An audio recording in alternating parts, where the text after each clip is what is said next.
I'm a 20-year-old woman, and I've made a serious mistake that has impacted my relationship with my 22-year-old boyfriend of 3.5 years. I lied to him, and now I'm unsure how to fix things. I need to start this by acknowledging that I know I messed up.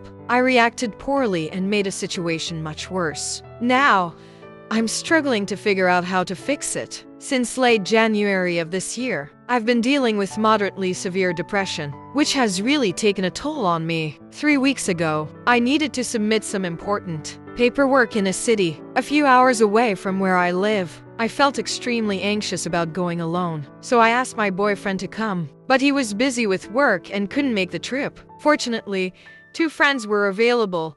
One was already in the city, and the other needed a ride, so I offered to drive him. I've been close to this friend 19, male since last October, and having him along helped ease my anxiety about driving. The day before the trip, I told my boyfriend that I planned to hang out with people after taking care of the paperwork. He immediately wanted to know who I was going with. Just a week earlier, I had discovered that he had been logging into my Facebook account multiple times. We'd argued in the past about him reading through my messages without asking, and I was furious. He claimed he was just checking on me because I hadn't been responding to his messages. I'll admit, I'm not great at replying due to my anxiety, which is why I keep my notifications and ringer turned off. I get anxious seeing unread messages, even though I'd logged out of my Facebook account to avoid further issues. He somehow signed back in and had been doing so repeatedly for the past few months. This felt like a huge breach of trust and my friend's privacy, but I let it go to avoid more arguments. When he asked who I'd be with, I lied and said I was going with someone he didn't know. Even though he did, I usually tell him who I'm with. I only lied because I was upset that he kept invading my privacy. The next day, I drove to the city, submitted my paperwork, and spent the evening hanging out with my friends. By the time we were heading back, it was late, and we didn't get back to town until around 2 a.m. I stopped at a gas station before dropping my friend off at his house. While we were talking in an area with barely any signal, I noticed that I had missed 3 calls from my boyfriend. Panic set in because I already get anxious about message notifications, so I felt a rush of dread. My ringer and notifications were still off, so I didn't notice when he kept calling. He'd messaged me asking where I was, and I lied again, saying I was home and about to go to bed. He kept calling, but I didn't see it right away. When I did, I had 20 missed calls and a message marked as an emergency, which made me panic even more. I thought something had happened to his family. I called him back, and he immediately asked where I was. I finally admitted the truth. I was dropping my friend off after the trip. He said, "That's what I thought," and hung up on me.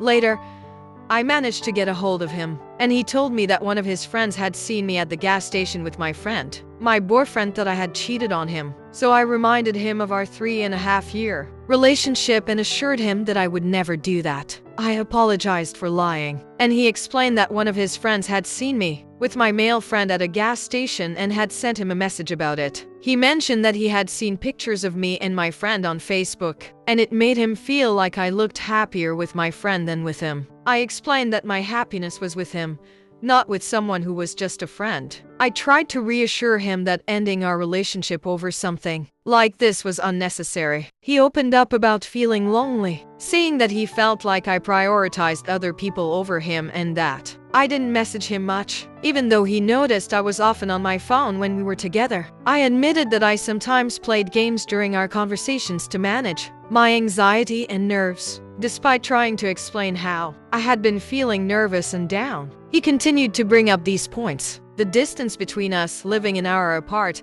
also added strain to the relationship. I was the one who usually made the effort to visit him, and over time, it became too much for me. I had to balance schoolwork, friends, and my own mental health, which led me to cut back on those visits. I was dealing with depression and had stopped going out much, so when I did go out, it was often with friends nearby, not him. That didn't mean I prioritized them over him, but I just couldn't make that long drive while struggling to even get out of bed. The lying about the night with my friend made him think I had been unfaithful, but I wasn't. I know that my behavior, if he had lied about meeting up with a girl at night, I'd worry too, made him suspicious.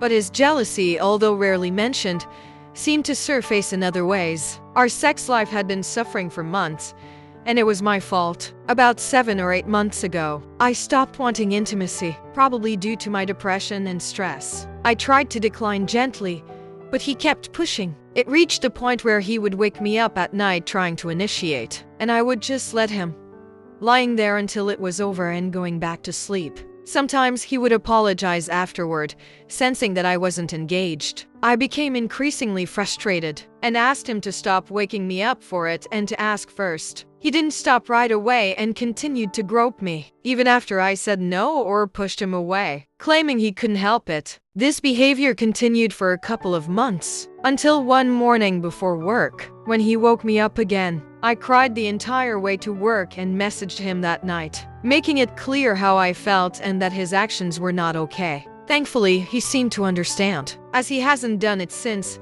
but that was about 5 months ago. However, the issues with intimacy have only made everything more complicated. Our relationship used to have intimacy once a week or once every 2 weeks, but now even simple acts like kissing feel difficult for me. I'm worried that my boyfriend is becoming unhappy and may be looking for a way out. For example, a few months ago, even when I felt good about us, he asked if I was planning to break up with him. He said it was because I had been acting distant, but I think he doesn't fully understand what I'm going through mentally. Just last week, he texted me asking if I thought our relationship was turning into more of a platonic friendship than a romantic one. I told him no, but his delayed response triggered a panic attack. I was convinced the silence meant he was preparing to break up with me. When he finally did respond, he reassured me, saying that he wanted to be with me forever. Despite his reassurance, I still feel guilty for the distance between us. On top of that,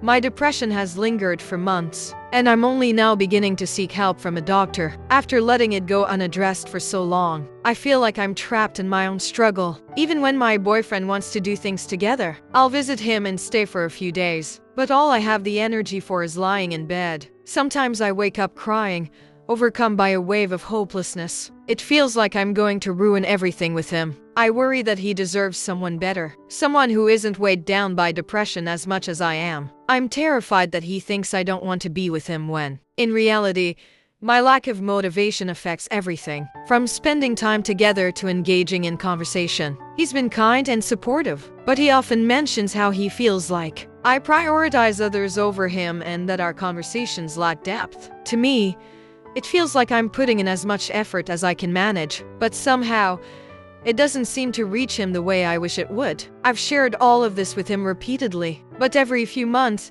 we circle back to the same issues. Unfortunately, couples counseling isn't an option. I can barely afford my own therapy sessions.